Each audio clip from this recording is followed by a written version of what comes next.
Underneath the Spirit of Detroit statue, a monument said to represent hope and progress, the progressive anti-abortion uprising are staging a protest. And they're not afraid to shop. Kamala Harris capitalizes off of the blood of dead children. And This group pride themselves on being liberal, left-leaning feminists, but anti-abortion. For that reason, they seem to have attracted a lot of younger voters.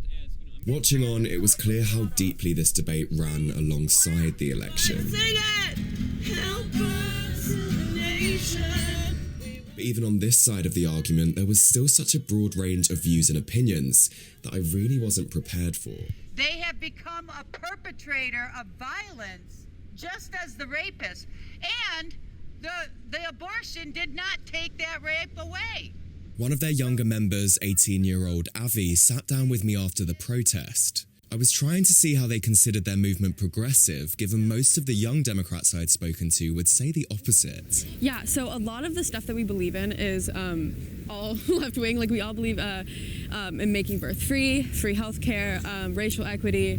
All of our views are leftists, except stereotypically abortion, but we would argue that that actually is more of a leftist view anyways. It's so hard because I see these people that hold all of these same views that I do, and in my eyes, they are okay with a genocide. So we agree on everything, but they're okay with a genocide. And sorry, when you say genocide, do you mean? Yeah, abortion. I would say that abortion is genocide, 100%. And I can't support the Republican side that's okay with the genocide, and I can't support the Democratic side that's okay with the genocide.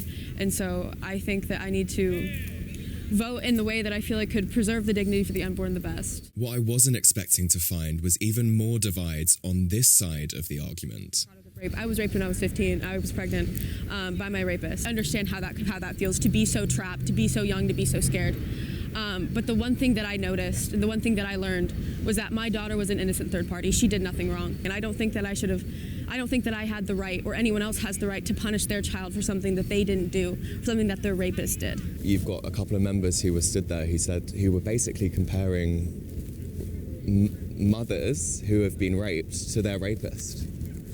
That's quite a strong statement. Saying that women are comparable to our rapists in any way, shape, or form is just, it was very shocking for me to hear. It is definitely, okay to say, yes, they took a human life. Is it okay to say that we're on the same level as our rapists?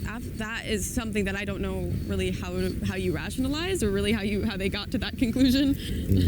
But this is your group. Yeah, and it is, and that is the thing that is, can sometimes be hard, because we have progressive voices in our movement, and then we also have some voices that are not what we want represented, and they're just the loudest. Spending the morning with the group gave me a real sense of just how different their perspectives are, even when they're fighting for the same thing. For Avi, though, when it comes to election night, she won't be cheering for either side. Is not bought with the blood of our children.